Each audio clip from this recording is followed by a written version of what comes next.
मग चला मैत्रिणींनो, आज ना आपण साबुदाणा न भिजवता साबुदाणा वड्या कसा बनवायचा ते पहा। मस्त वरून कुरकुरीत आणि आतून सॉफ्ट, आणि हे मीने आपण बनवले आहेत साबुदाणा वडे।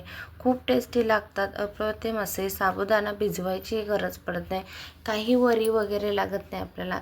आपण इतके मस्त बनवले आहेत। चला तर व्हिडिओला सुरुवात करूया। नमस्कार, मी रेश्मा किचनमध्ये आपले सर्वांचं मनपूर्वक स्वागत आहे।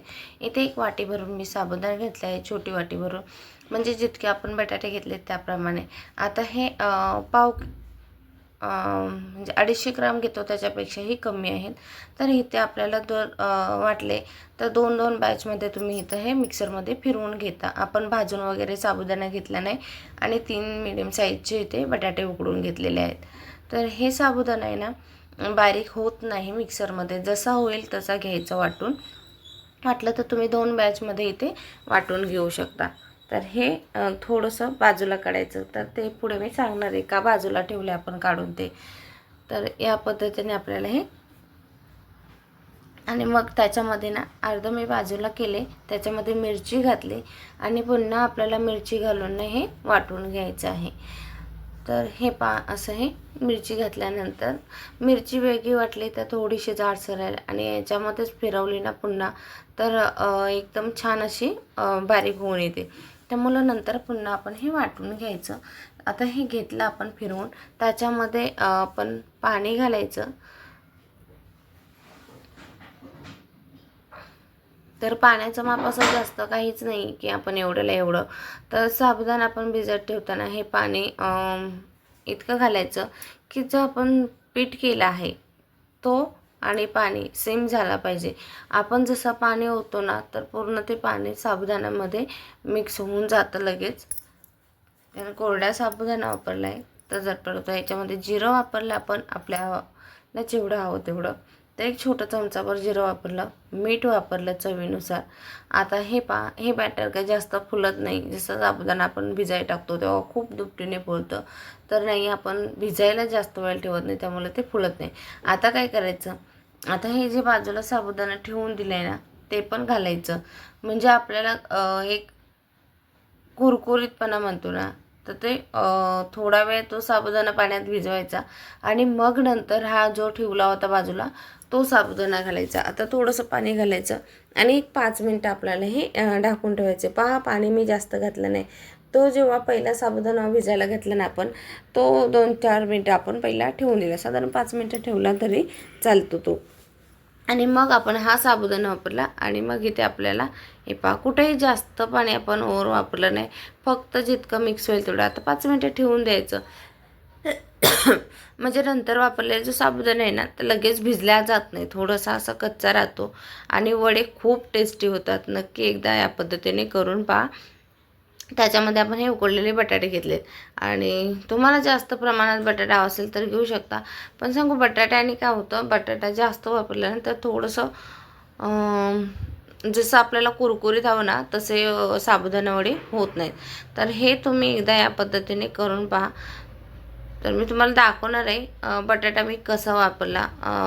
जर आपला भिजला ना साबुदाणा की किती होतो, आणि त्याच्यामध्ये आपल्याला बटाटा किती वापरायचा आहे। जरी मी इथं मीडियम साईजचे 3 बटाटे घेतले, तरी तुम्हाला मी पुढे दाखवणार आहे की ते आपल्याला वापरायचे किती आहेत।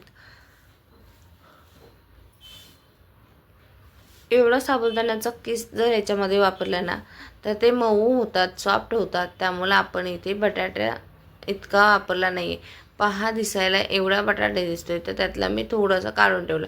साधारण एका बटाट्याचा, म्हणजे मोठ्या बटाट्याचा म्हणतो ना, तेवढा किस मी काढून ठेवला, तो नाही वापरला मी पुन्हा। कारण जास्त साबुदाण्यामध्ये जर ह्या आता आपण पीठ करून घेतलं ना, मग त्याच्यामध्ये जर जास्त साबुदाणा बटाटा झाला ना तर सॉफ्ट होतात, त्यामुळे नाही वापरायचं बटाटा जास्त। तर आपण घेताना 3 बटाटे घेतले, पण त्यातला किस केल्यानंतर आपल्या लक्षात येतो की जास्त झाला आहे, मग तो थोडासा बाजूला करायचा, आणि लागलं तर घेऊ शकता, पण आधी बाजूला करून ठेवायचा किसून।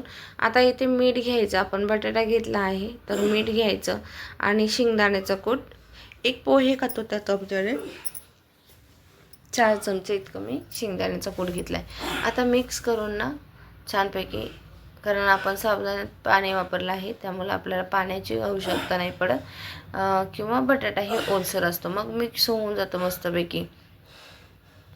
या पद्धतीने हे एकसारखं ना मिक्स करून घ्यायचं, मस्त असा गोळा तयार होतो.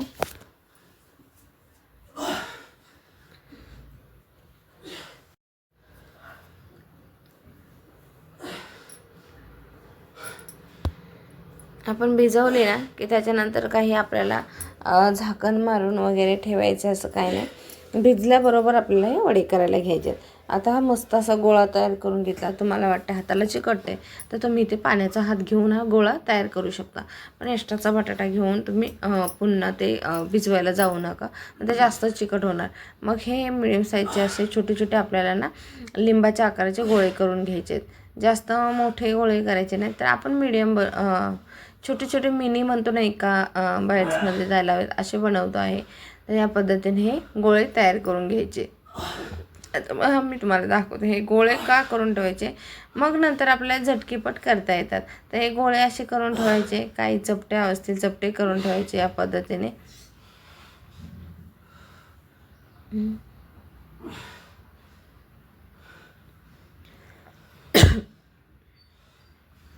असं त्यांना आकार जर देऊन ठेवायचा असला तर देऊन ठेवू शकता.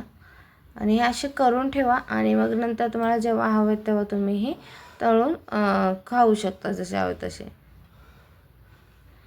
तर हे आता आपण करून घेतलेले आहेत सगळे. तर नक्की तुम्हाला व्हिडिओ आवडला तर लाईक शेअर सबस्क्राईब करायला मात्र विसरू नका. सबस्क्राईब केल्यानंतर जे शेजारी बेल आयकॉनचे चिन्ह असतं त्याच्यावरती क्लिक करा, जेणेकरून मी जे व्हिडिओ टाकते त्यांचं नोटिफिकेशन येऊन जातं. त्याच्यामध्ये वडे सोडायचे आणि मग हे छान असे ना फुलून येतात वडे आपले.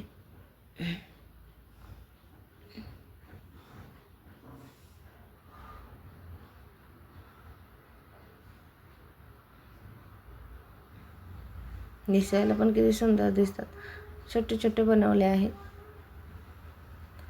तर हे आपल्याला जर पलटी फिरवल्याने जर वाटले कडेला चिकटले तर अजिबात हलवायचे नाही, तसेच सोडून द्यायचे. जेव्हा ते तळ्यामध्ये व्यवस्थित फ्राय होतात ना तेव्हा आपोआप ते कडेही सोडतात. हे पुन्हा जितकं क्रिस्पी करायचे तेवढा वेळ तुम्ही ते तळून घेऊ शकता. तर हे पहा कसे आपले गुडगुबीत वडे फुलले गेले आहेत.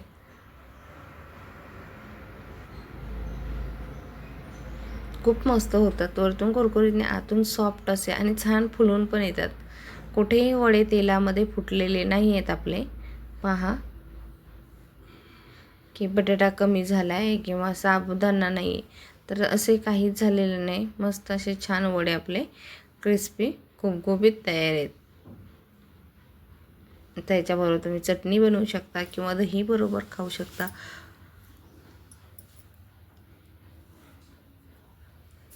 खूप छान लागतात. आणि जे आपण गोळे तयार करून ठेवले होते ना त्या हातावरती घ्यायचे आणि झटपट असे प्रेस करायचे. मग ते करत बसायला टाईम होत नाही. त्यासाठी पहिले आपण ना इथे छोटे छोटे गोळे तयार करून घ्यायचे आणि मग हे तेलावरती असे तळून घ्यायचे.